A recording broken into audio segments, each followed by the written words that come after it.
Non, non.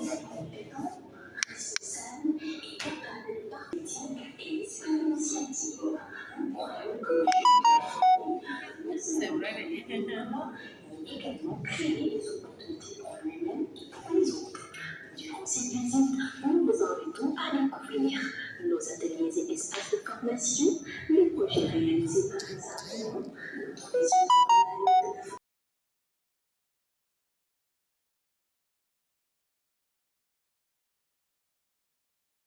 de égale argent. Mais comment est-ce qu'on vient aujourd'hui, on démarre et on a de l'argent? Est-ce que, ah oui, d'accord, on va voir ça. Est-ce qu'on doit justement finir nos études aujourd'hui et demain entreprendre sans avoir aucun bagage? Pourquoi moi je préfère plus parler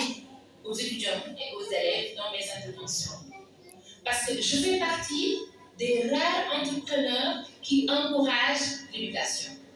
qui encouragent l'apprentissage. Pourquoi je le dis? Parce que moi, tout ce que je suis devenue aujourd'hui, c'est grâce à mes études. Je vous le dis, c'est grâce à mes études. Alors, je vais vous dire comment j'ai connu votre directeur. Je vais vous raconter une anecdote. Les risques et la technicité qui doivent accompagner la résolution de problèmes dans le domaine de l'énergie, en particulier dans le domaine de l'électricité. Et lorsque vous savez ou vous comprenez les composants de ce qu'on appelle les aspects différentiels, vous comprenez exactement quels seront les futurs problèmes qui peuvent naître lorsqu'une personne utilise de l'énergie ou de l'électricité.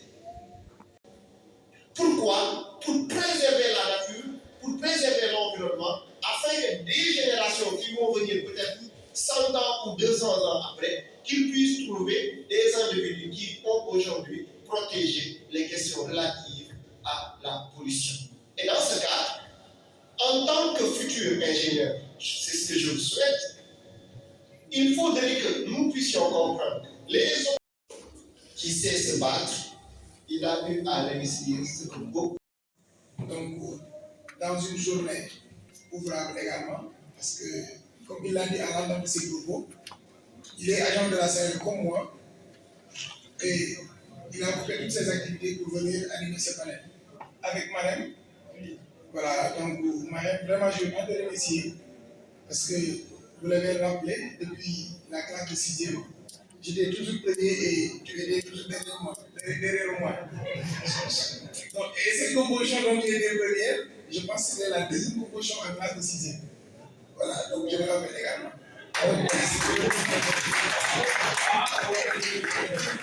Voilà, donc je pense que c'est un peu difficile de faire un résumé. Qui dit wax ñoom parce que je pense que ñoom ils ont été très explicites. C'est encore une fois, chers apprenants, et je le répète encore une fois, et demain également je vous dirai la même version. Soyez sérieux, soyez endurants, donc cherchez toujours la perfection. Merci encore une fois. S'il y a des questions qui sont exposées, les intervenants, voilà, globalement,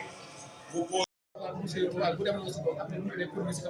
ci mi ngi foofu wàllu industrie gars yi ñu ko ñu leeral industrie bi wàllu comme usine yeeg ñi muy demee ay moto charge yeeg yu mel noonu xale yi créé nañ ci kaw lu mel ni ba léegi ay feu rouge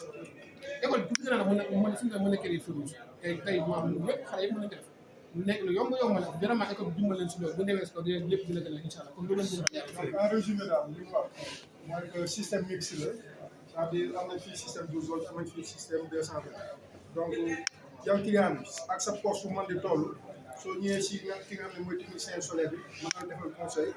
mu defal la dimensionnement nee la yow système bi mooy baax si yow selon sa budget donc si ki nga xam ne dafa defoon nag amagul Sénélec te poche am tollul noonu soo ñëwee si technicien solaire da lay propose système 12 volts di nga mën a am lumière di nga mën a charger sa téléphone mais en même temps di nga mën a utiliser ay récepteurs 12 volts yoo xam ne au lieu nga utiliser ventilo bi branché au Sénélec mais da lay wutal ventilo boo xam ne courant continu moo koy taal moo gën a moins cher aussi li muy consommé moo gën a tuuti ba ventilo bi nga xam ne 12 volts la jël ngay gis ne 15 watts lay doon 12 volts lay jël alors que ventilo Senelec bi 55 watts lay doon 220 lay jël donc li ñu considéré lu gën a seer donc ki nga xam ne sa poche demeewul noonu donc à moins de 200 000 mën nga am système boo xam ne di nga taal lumière di nga seetaan télé di nga taal sa ventilo si 200 000 francs système 12 volts donc ki nga xam ne nag moom poche am demee na noonu am na Senelec ba pare mu bëgg a def réduction de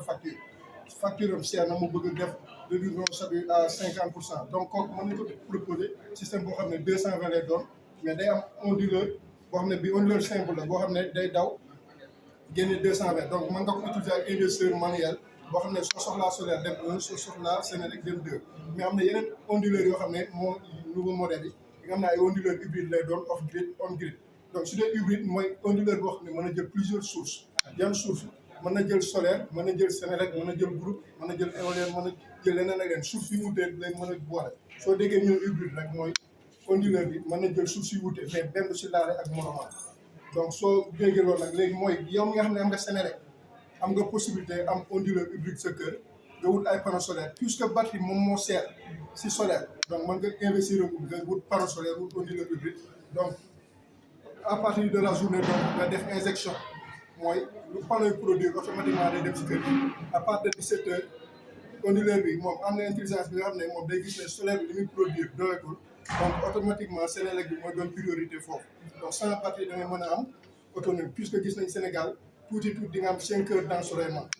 donc kon képp ku bëgg a dugg solaire mën nga si dugg c'est-à-dire su dee sa poche fu mën di toll rek mën nga investir si solaire parce que dépense investissement la li ngay fay Senelec chaque jour chaque mois ngay fay ay 100 000 soo calculer si 2 ans 3 ans ñaata millions lay doon donc soo investir solaire ça veut dire yow soo demee ba di daan dem Senelec di toog si yow sa xaalis su ñëwaatee day daw bénéfice la donc panneau solaire yi tuuti day dund 20 ans su dee onduleur yooyu sans dépenser entretien bi mën na ànd ak panneau solaire yi su dee batterie nag qualité batterie bi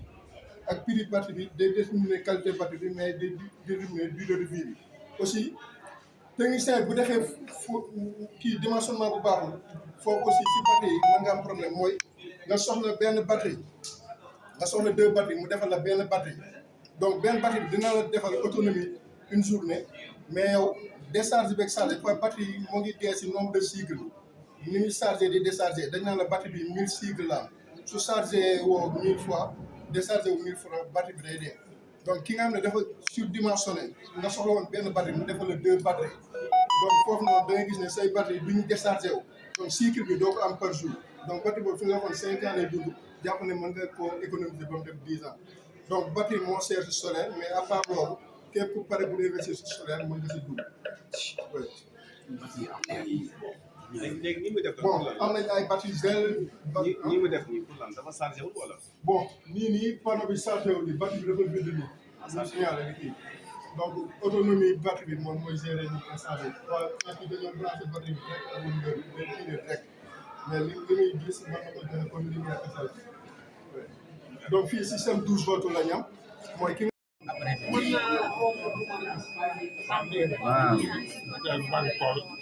déedéet lii laa wax waxuma kon bi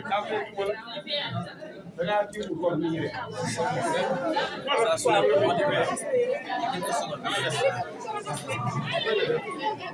On parlait de l'automatisation des circuits avec ce qu'on appelle, ça c'est les systèmes automatisés. Et comme vous le voyez aussi, il peut fonctionner manuellement aussi. Quand on appuie sur le bouton ici,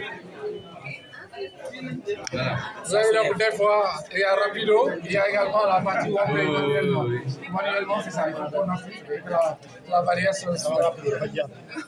Donc on est pas. Donc c'est ça.